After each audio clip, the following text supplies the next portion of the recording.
So with the Scarlet and Violet era coming to an end, I wanted to go over my personal top 5 at the moment in June 2025 of what you should invest in, or at least what you should be looking in, with print runs potentially coming to an end with some of them, as they do focus on black and white, prismatic, journey, destined rivals, and all the mega sets to come forward. But then also just sets in general that have got wonderful Pokemon, great, I say great pull rates, but at least decent pull rates, and then also product that you could still actually get, because that's going to be the hardest thing. I could go and say, if you could find Evolving Skies at MSRP, go and buy the lot. Of course you'll make some money. But when you do look at the likes of a Paldean Fates, which is going to be my first one, you've really got to find the product.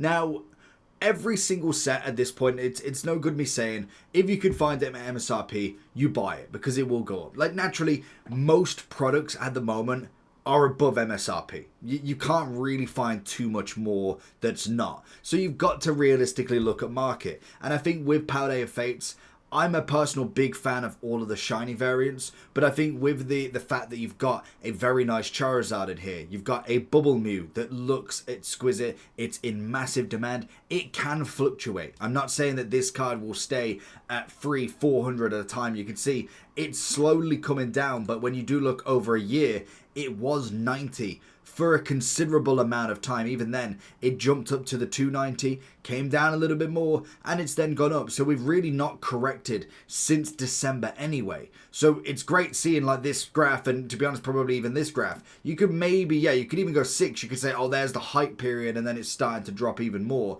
But once you go and look at it in general, it was a nothing card to start with. It was 80. You think if you bought 100, say you bought the 100 of these here at 100 of them at 9 grand, you could have sold them all at about 30. That's the level of an increase we're talking here. This card is in general, it's going to be one of the most fan favorite cards in its set for a long time. Now, in terms of product, very hard with a Paldean Fates set. It is obviously a special set, so it only has booster bundles as the kind of better option. Obviously, display cases, ETBs, you have premium collections, you have tins, you have tech stickers. So whatever you can find, that's going to be the kind of thing that you want, really. You can get any of this, and I would say in the near future, it will do well. I personally think this set is going to be a big fan favorite. Now, if you can get it as close to MSRP, perfect.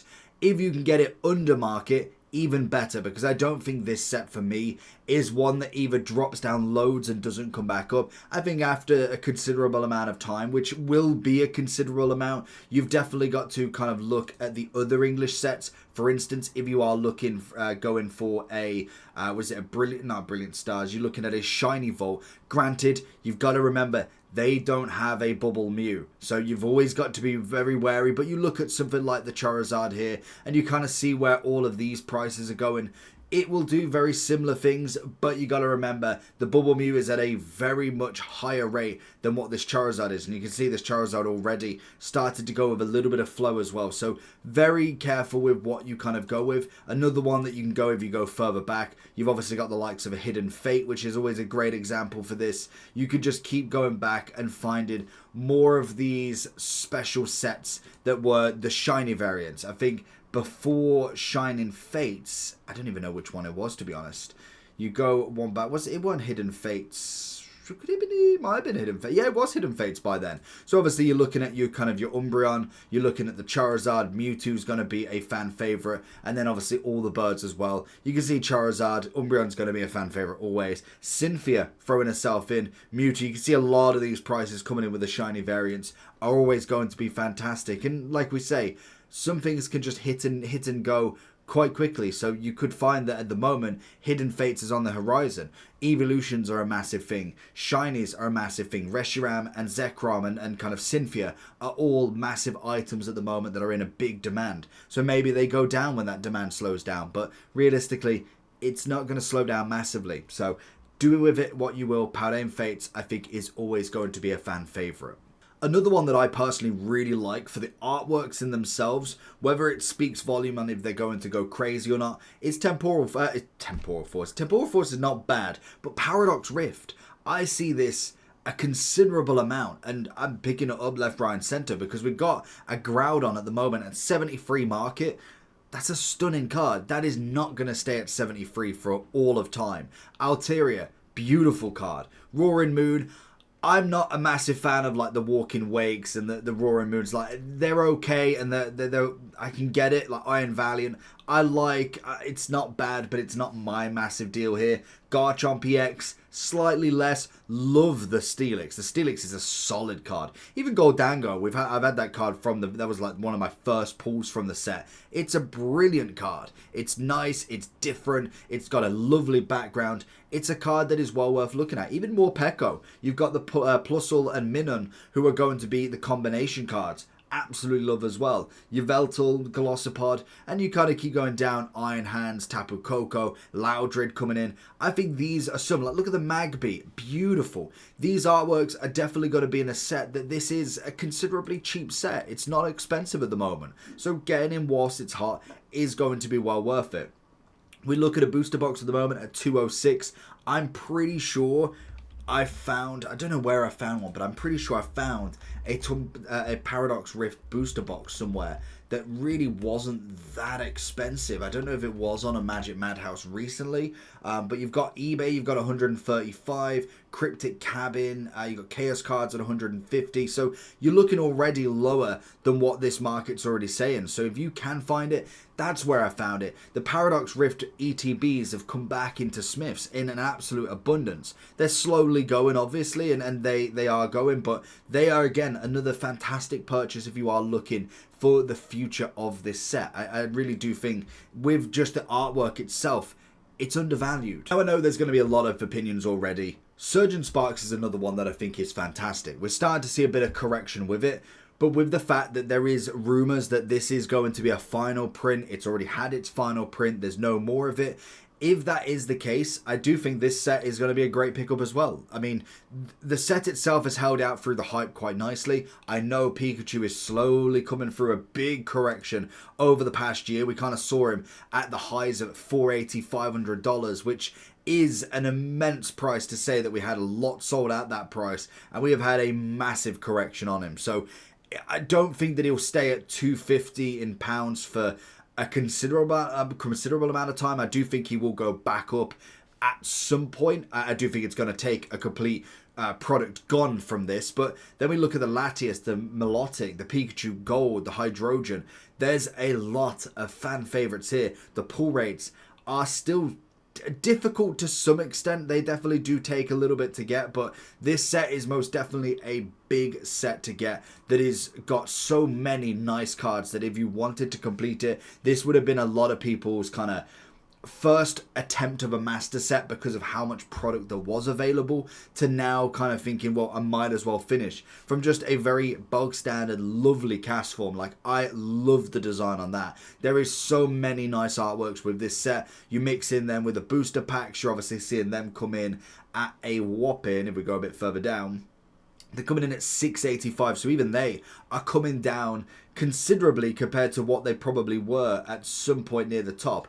I think they were coming in at about, well, to be fair, I thought they were coming in at about 10, to be honest, but they seem to be a lot less than what I anticipated. But whether you find them singularly is going to be the big question. When it comes to the booster boxes and ETBs, obviously it's going to be a bit of a big price. We're looking at $240 market. Apparently there is more print coming in. I know my local LGS said they are getting more Surgeon Sparks in, so whether we see more of them in to the point where they do affect the price, I don't think so. I do think this is where a reprint happened, and we're kind of now seeing the bounce back. That's going to be the same thing for it. I do think every product from Surgeon Sparks is going to hit a new high at some point in the near future. ETBs, if you can get them as cheap as possible. I mean, I don't know if I'd quite say that you're going to make a crazy amount of money already buying at 114 market. Obviously, if you manage to get it between the 40 and 70 mark in terms of an ETB, fair enough. Like, that's a definite money earner there.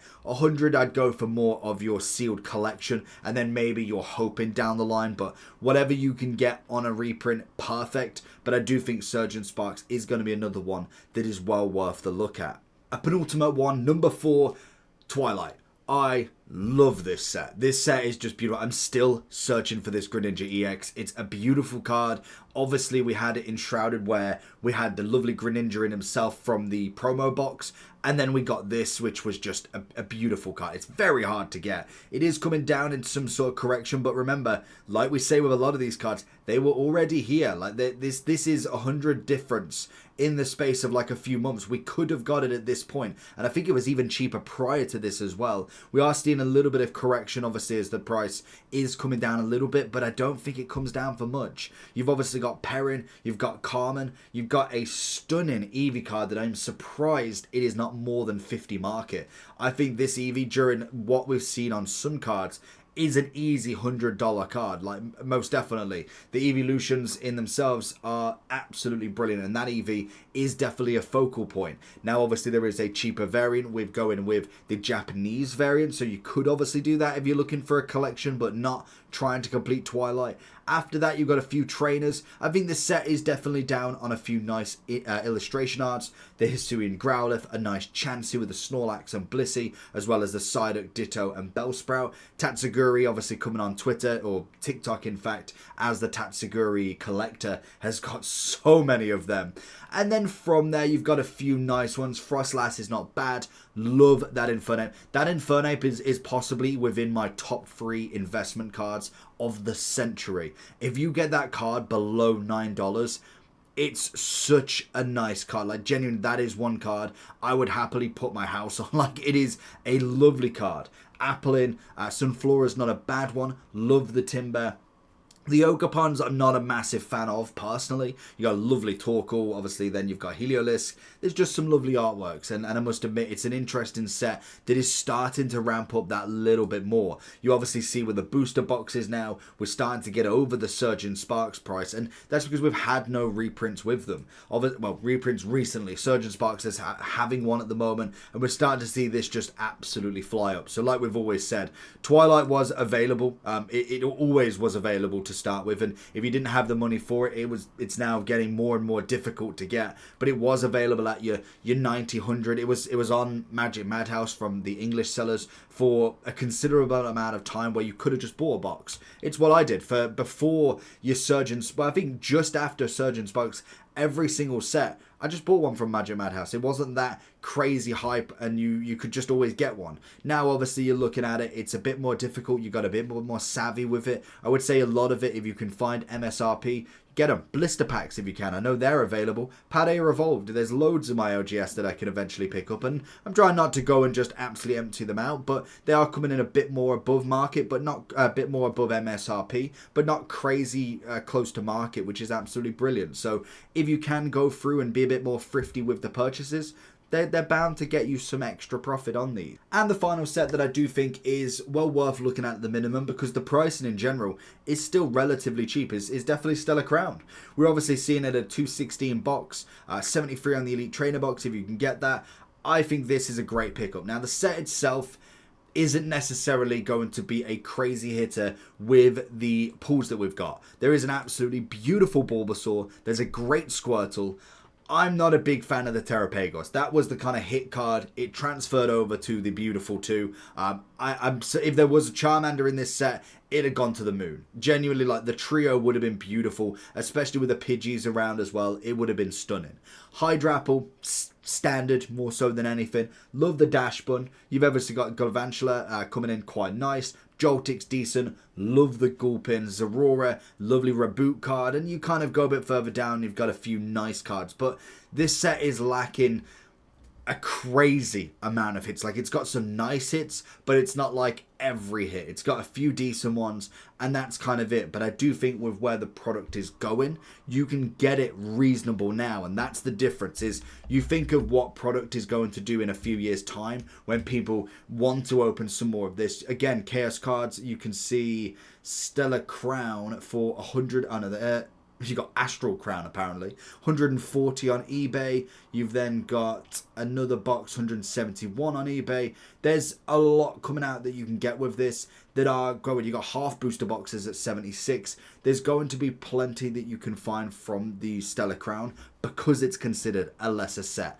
Even the packs in general, like I'm seeing a local kind of off licenses that are selling just generic packs. So you could even pick up the packs of these for a reasonable price and hold on to them. Obviously keeping them in good condition. If you can find product that is sealed, it's even better. Even if it is free pack blisters, the product itself on a booster pack is a bit more difficult because obviously people don't necessarily like to buy heap loads of just individual packs. They like when it is sealed so it's not tampered with. In the future, if you think 10-15 years from now and you're selling a Stellar Crown pack, you know that you've got more chance of it not being opened or anything with a blister pack if you could only find them compared to a single booster pack. But it's always interesting that people eventually will just go for anything. If it becomes an in-demand set, if people are wanting to try and get that Squirtle Bulbasaur, it's always going to be. We've seen it with a lot of sets that do just come out. If Terrapagos just suddenly hits the market that everybody likes it, this is the perfect set for it.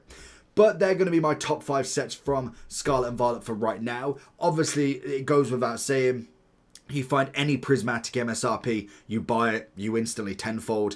You buy any, kind of even Journey Together or Destined Rivals, the hype on it at the moment, if you get anything MSRP, it's probably more valued than what it is. So it's one of them that I wouldn't necessarily say go and buy all of that, but there's definitely some sets that can be a future hold in the kind of coming future. It's not going to be too near because a lot of things are very high on market, but definitely as the hype dies down, these are the sets that you do want to have a look for. But let me know down below what you're going for. Make sure you like and subscribe, and I'll catch you all for the next one. Peace.